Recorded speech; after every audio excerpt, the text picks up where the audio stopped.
Hi, and welcome to another episode.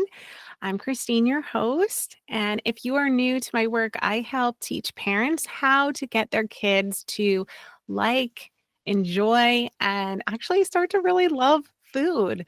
It's really hard when you have a fearful eater. So we turn our fearful eaters into foodies, and we've had some amazing successes doing so. So if you're new to my work, you can check out our plethora of resources. Right, this free podcast is one of them, but we've got blog posts, articles, we've got videos on YouTube as well at Foodology Feeding. I have my book, Mealtime Mindset, and there's lots of resources. So check out foodologyfeeding.com. But let's dive into today's topic, which is that our kids are really our mirror. They are a reflection of us, whether we like it or not. um, it's so funny. I'm sure as a parent, you've realized how kids just pick up on absolutely everything that we do. That's why people say, oh, be careful, watch what you say, because kids are sponges. They are just going to repeat exactly what you do. But it's not always about the words you choose. A lot of times it's how you do things. They're watching our mannerisms, our reactions to things. They're feeling if we're anxious or happy, and they are mirroring those emotions as well. So they even see how we approach challenges. Like, are we really nervous? Are we overwhelmed? Are we frustrated, with our challenges? And they then internalize those types of things as well. And they can become just like us, frustrated or anxious about different situations as they come up, right? Because kids are hardwired to learn and imitate from their environment. As a speech pathologist, right, one of the first things we learn about how kids learn language, it's through imitation, right? So especially in those little kids, we're looking, are kids starting to imitate your actions? Those are the first precursors to language learning. And when we see the kids don't imitate and mirror, that's like actually a red flag, right? So we know with lots of information and studies that kids are absolutely learning from their caregivers and picking up every small little thing that we do. Right? For good, for better or for worse, but they are. So, we actually have, so this happens to us all the time, but as I work and coach parents, I notice and I get to know the parents, but there are traits in the parents and I'm like, "Oh, did you notice that that is exactly what your, little boy or little girl is doing? Like you guys are one and the same." Like, sometimes they don't see that connection right away, but me as an outsider, I'm able to see it. So for example, I have a parent who loves like everything to be perfect, right? So in our course, I'll tell parents to skip around and be like, don't work on this. The next thing you really need to focus on is over here. Watch these lessons. Okay. And I had one parent and they were saying, well, I saw that there was a bunch of other lessons before that one. I didn't really want to skip around. And I was like, yeah, but those aren't relevant to you. But do you see how they just kind of wanted everything to be perfect and all the boxes to be checked off before they moved on, right? Um, Before you take that next step. So I was explaining, you know, your child is kind of the same. Like they kind of want everything to be perfect before they get to that next stage with food, right? All the conditions have to be exactly just right. Did you notice that? And they're like, oh yeah, I didn't see it before, but yeah, that makes sense because I'm like that too, right? Or I had a parent super anxious about our food play. And, she wanted it to go well because she wanted it to go right. She wanted him to be excited. She wanted him to be engaged. She wanted to make progress during the food play. But she told me, she was like, I was just so anxious about it. And I was like, as she was explaining, she was telling me her son's reaction. And I was like, sounds like he was also just about as anxious as you were about it, right? So you can see that kids really are listening and picking up on every little thing that we are doing. Um, And then this is not in any way to blame the parents. This is just life. This is just how it is. Kids just learn from everything that we do, for better or for worse. But it's about bringing awareness to it, right? Because the awareness piece is what will allow us to make small changes in what we're doing, which will allow our kids to start to make small changes, right? That's the key here. So the more we recognize our own mindset, our own feelings, right, and our own behaviors, this is going to start to shape.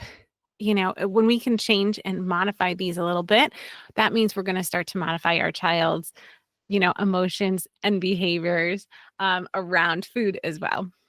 Right. So you'll both be able to make progress and make changes and be confident with these tips, and these ways that we transform our own mindset really will change their mindset, which is, if you're completely new to my work, that's what my book Mealtime Mindset is about. It's about things that we do as the parent to help change our mindset, which in turn changes their mindset. Again, it's that mirror happening again. When we change us, that's when our children begin to change as well. So what do we do, right? So let me give you some tips. So step one, I would say we're going to do some self-reflection, right? You don't have to go crazy with this. Just like you can ask yourself some basic questions like this, like, how do I feel leading up to meal times, right? And now for parents who have kids who really struggle with meal times, it might be, I'm super anxious, or I'm so frustrated, or I'm so drained by the time I get to mealtime. Like, I hate mealtime, right? But that's good, right? We want those feelings out there. Be aware of them. Okay. There's nothing wrong with them. I'm not telling you to suppress them in any way. It's just being aware of it. Okay. That's step one, right? What thoughts are going through your mind when your kid is resisting trying something new? Are you getting frustrated, upset, angry? Okay. Again, totally normal reactions. Okay. Everyone feels those emotions and it's totally fine. Just want you to think about what yours are specifically. Okay. Um, Now, what about this? Do you feel pressure for the meal to go a certain way? Perhaps, you really wanted, a certain outcome on this particular day, or maybe there was a party and you're really hoping that they were going to try something today. It was a special day, or it was a special meal, or someone came over, or there was, their favorite cousin or friend, and you really thought that that would make all the difference, right? Do you feel pressure? And where does that pressure come from? That's even a better question, right? Where is the pressure coming from? Are you putting it on yourself? Is there perhaps an outside person whispering in your ear, they should be eating more? You're being too lenient, right? Is there someone else making you feel pressured, like you're not doing a good enough job, right? These are just things to note. Just keep these in the back of your head, written down. Honestly, writing it down is always the best, most therapeutic way to get that out. But that's just the first step, is you want to just figure out where you're at. Where's your baseline as you're coming to meal times, and where is that coming from? Okay. Now we want to try to identify if there's any patterns going on here. So we're on step two. Okay. Does my child react similarly to me? Like, so if you wrote down, I feel super tense, are they resistant? Right? So that's something good to note. Do I have a specific trigger? Like, oh my God, when they spill something, or when I see that there is wasted food, or oh my gosh, when they take forever to eat, are those the things that set you off, that make you go, oh my God, I just can't today with this, right? What's your trigger? Okay. And are we starting to unintentionally pass some of these feelings into our child, right? So if we're like, every time I notice that, you know, they are resisting, what I'm trying to do. Maybe I'm trying to do food play and they're resisting. Um, does that, is that maybe because of how I'm responding, to them? Again, I can't stress this enough. We're not blaming anyone here. This isn't like, well, they're like this because of you. It's not like that at all. It's really, we want to identify these things in ourselves because we can't make changes, and nothing changes without making some shifts.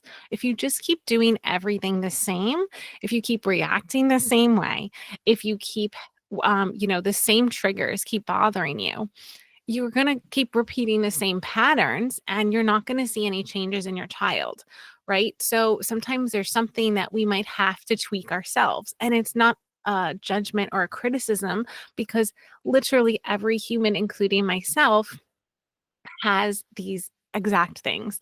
It might not be that I get triggered when I see slow eating, but there might be a different trigger for me, right? Everyone has something. So don't feel like, oh, I have all of these emotions and problems and all of these bad things when it comes to meal times. Everybody has them, and everyone will have them about something different. Maybe someone has something about pottying, people have it about sleep, right? Where you just totally lose your cool. And it's just part of being a parent.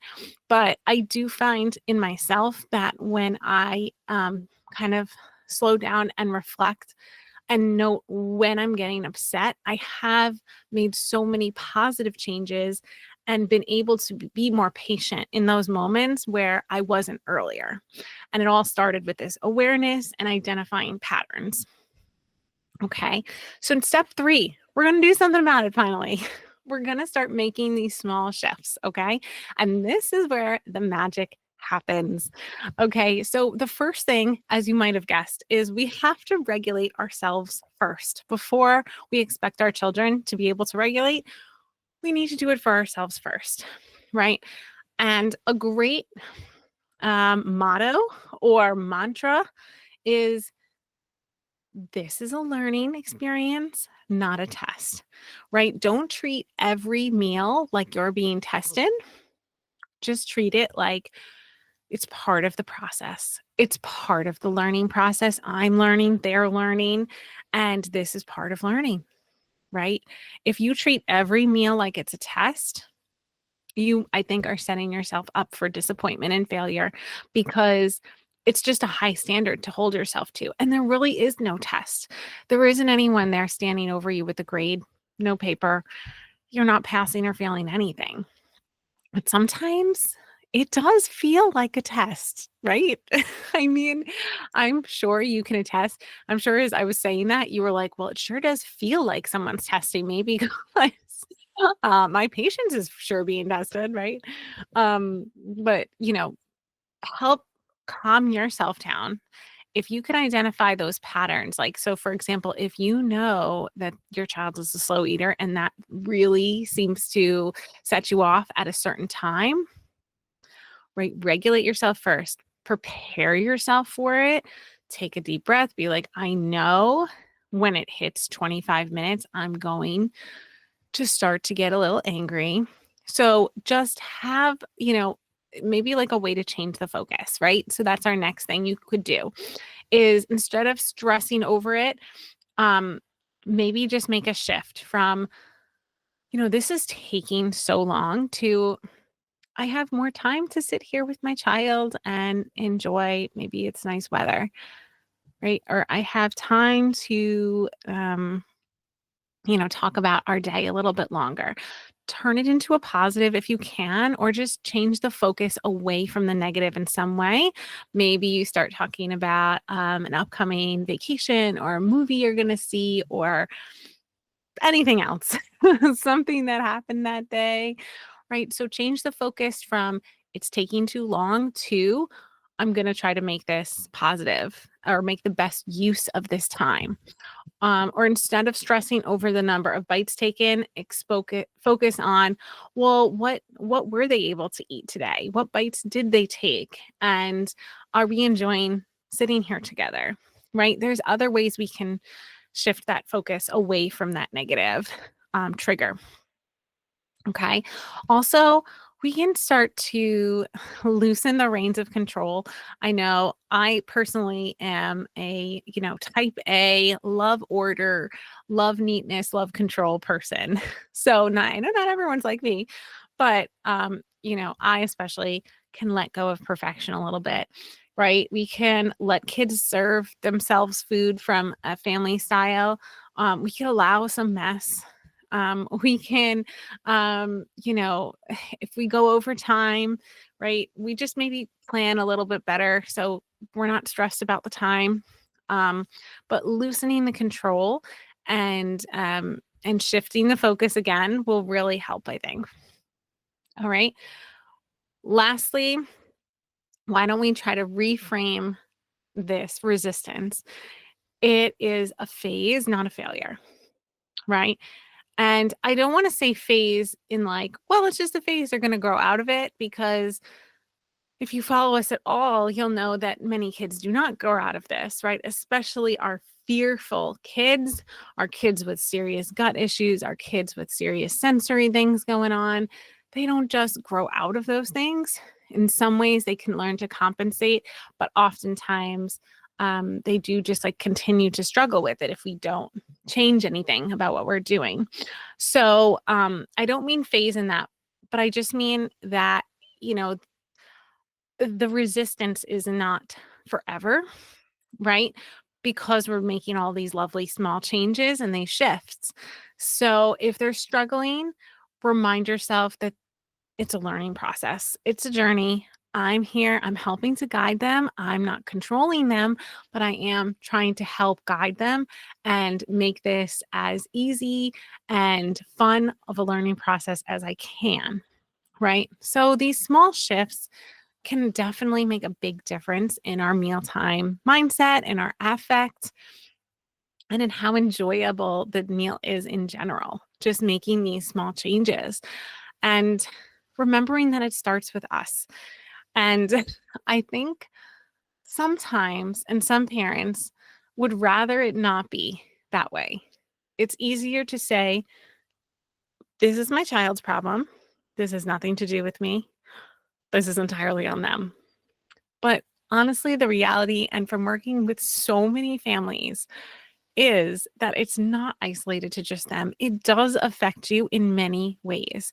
It affects, your timing, getting to and from places because of meals. It affects sometimes their entire day, right?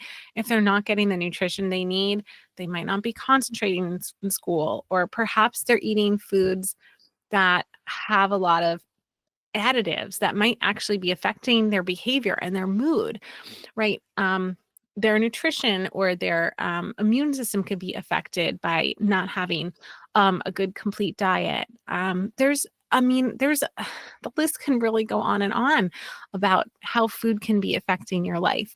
So, but remembering that we could try to make it a positive experience, it's a learning experience. And when we can take some of the we can control ourselves. We can't necessarily control everything that our kids do, but we can start to notice the things that upset us, that make us frustrated, and start to shift that. And like I said, with that mirror, it's like that's the best way to explain it to you, is just it's like a mirror. So when you start to shift and you start to relax and you start to change your perspective and your mindset, that's when you're going to see them start to relax a little bit, maybe get more flexible, maybe change their mindset. Okay.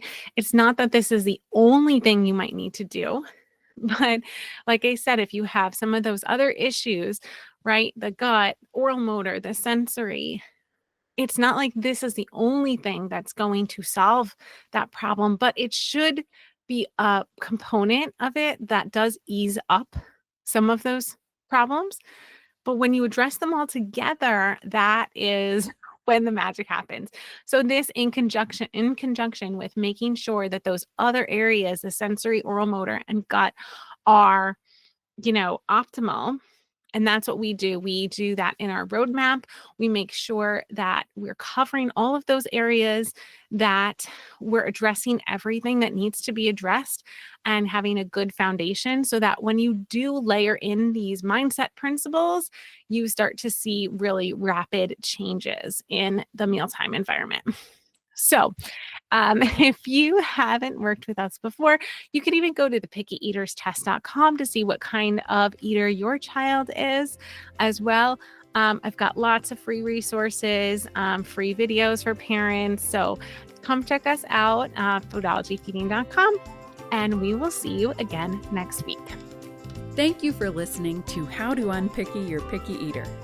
To learn more about achieving your child's feeding goals, check out Christine's website at foodologyfeeding.com. And be sure to tune in next time to How to Unpicky Your Picky Eater.